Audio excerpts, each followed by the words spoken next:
Assalamualaikum warahmatullahi wabarakatuh. Jumpa lagi di Celoteh Sahabat, ceritanya para sahabat. Lama nggak upload nih. Lama. Aduh, capek dan sibuk. Jadi kali ini mau cerita tentang apa ya? Ide bisnis rumahan. Jadi ada request pengen punya itu dong, eh, apa namanya, income tambahan untuk ibu rumah tangga.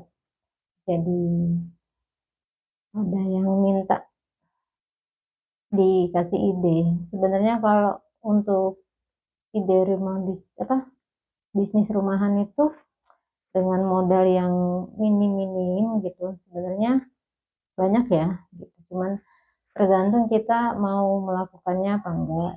Yang kedua, harus dilihat tuh lingkungan sekitar kita. Jika memang kita mau berjualannya itu di rumah, gitu kan, tidak perlu keluar, tidak perlu modal besar dan tidak perlu mengeluarkan tenaga atau waktu yang banyak karena pasti itu akan menyita, tapi hitung-hitung apa ya, hitung-hitung eh, main-main sambil ada income gitu. Jadi kalau untuk ibu rumah tangga biasanya, kalau kalian kebetulan punya lemari es 2 pintu gitu kan, atau apa, dilihat eh, sekitarnya itu banyak anak-anak kecil, itu bisa jualan itu aja, apa namanya, eh, es joli-joli gitu ya, es joli-joli itu modalnya paling nggak nyampe 100.000 gitu kan ya. Tapi kalau kalian punya anak kecil ya pasti jadi pengaruhnya anak-anak juga ikut makan gitu.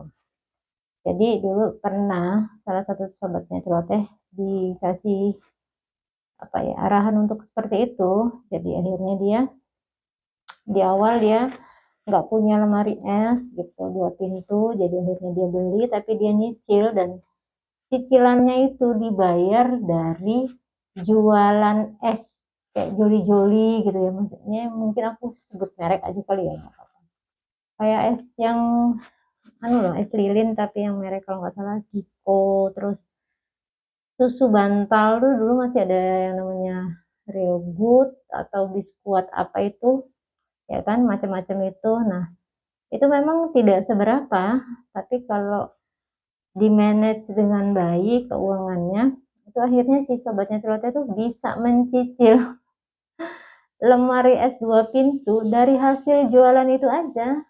jualan Jualan es gitu aja. Jadi tiap hari ya modalnya cuman beli pertama masing-masing satu bungkus gitu kan, ada yang 1 dus, ada yang setengah dus. Jadi misalkan di spot susu itu setengah dusnya rasa coklat, setengah dusnya rasa stroberi. Jadi ya semua itu dimasukin di lemari es yang dia beli melalui cicilan. Jadi keuntungannya itu murni untuk membayar lemari es 2 pintu itu. Jadi akhirnya terus berlanjut gitu kan. Akhirnya jualan yang lain gitu. Jadi kayak apa sih, setelah lemari esnya itu terbayar lunas, dia mulai beli lagi cicil blender gitu kan. Jadi mulai dikembangkan jadi jus-jus itu apa sih, ya kayak jus Nutrisari atau pop es gitu ya kali nanti, yang kayak gitu-gitu kan, kopi-kopi, mulai bikin eh, apa itu, meja kecil gitu depan rumahnya. Jadi ide bisnis itu nggak mesti untuk ibu rumah tangga ya, nggak mesti harus bermodal besar sebenarnya. Yang penting mau kemauannya ada dan tidak patah semangat ya. Yang namanya jualan itu kan kadang laris-laris banget gitu. Musim hujan yang beli gak banyak karena kan anak-anak kan, ya kalau dingin mungkin malas ya. Tapi ternyata dipikirnya kan di awalnya gitu. Tapi ternyata yang namanya anak-anak ya jual apa, beli yang seperti itu tuh nggak pada musim. Mau hujan mau apa ya tetap aja dibeli karena memang kan itu hobinya mereka ya. Makanannya, kesukaannya itu. karena biasanya mereka berkumpul satu beli semua beli kan gitu. Jadi dagangannya alhamdulillah laris manis. Atau mungkin ada ide lain misalkan ini. Jadi kalian bisa naruh apa itu bumbu-bumbu itu beli di pasar yang kiloan, kayak misalkan apa sih itu yang kuning-kuning kayak lada gitu kan. Lada itu ditaruh di plastik terus dibakarin pakai lilin gitu kan, nanti tinggal di apa itu disusun-susun jadi segini-segini, jadi panjang gitu plastiknya. Jadi kalian beli bumbunya kiloan, kalian pecahkan itu di plastik-plastik kecil, jadi dijualnya itu kalau nggak salah dulu tuh aku nyaranin misalkan 10 9 apa ya gimana ya? Naroknya 10 tapi bayarnya 9, jadi satunya bonus buat yang warungnya gitu. Jadi harganya mah tetap Rp1.000 gitu satu guntingan itu. Jadi sebenarnya banyak banyak ide gitu kan, tergantung kalian itu mau memulainya atau enggak. Jadi karena dulu pernah eh, apa ya di apa ya melakukan proses apa bukan mendampingi menginstruksikan atau ya, seseorang dari yang tidak bisa sama sekali sampai akhirnya jadi pengusaha, yaitu pengusaha peyek ya.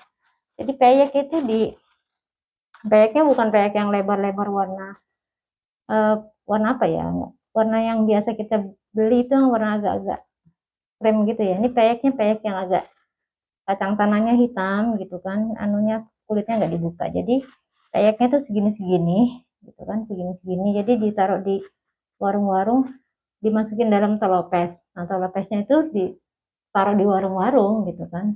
Dengan satu telopes isi berapa gitu kan. Jadi kalau karena kulitnya agak apa, anunya peyeknya agak tebal, jadi rapuhnya tuh nggak terlalu mudah gitu. Jadi peyeknya agak kuat gitu, tapi renyah. Nah, kalau resepnya silakan cari sendiri ya di internet banyak gitu kan. Jadi itu cuman sekedar ide-ide bisnis yang bisa dikerjakan. Jadi kalau mungkin kalau untuk peyek mungkin pertama kita agak ini ya, harus ada apa ya persiapan atau uang ekstra, karena apa, ketika harga minyak naik, nah itu kan jadi harus diperhitungkan tuh biaya produksi pasti lebih tinggi, itu kan harga tepung naik ya, prosesnya jadi apa kadang ada yang dikurang-kurangin, nah itu kan mempengaruhi kadang-kadang. Jadi itulah salah satu ide bisnis yang bisa dijalankan walaupun kecil kelihatannya, tapi itu bisa berkembang. Berikutnya nanti Protes Sahabat akan kasih info lagi bagaimana setelah bisnis itu berkembang. Ini untuk masalahnya di kuliner dulu ya. Di kuliner dulu, harapannya seperti apa, habis itu mungkin merambah ke perusahaan atau bisnis yang lebih luas. Nah, itu nanti insya Allah di video berikutnya dibahas. Ini ceritaku, dan mana ceritamu? Assalamualaikum warahmatullahi wabarakatuh.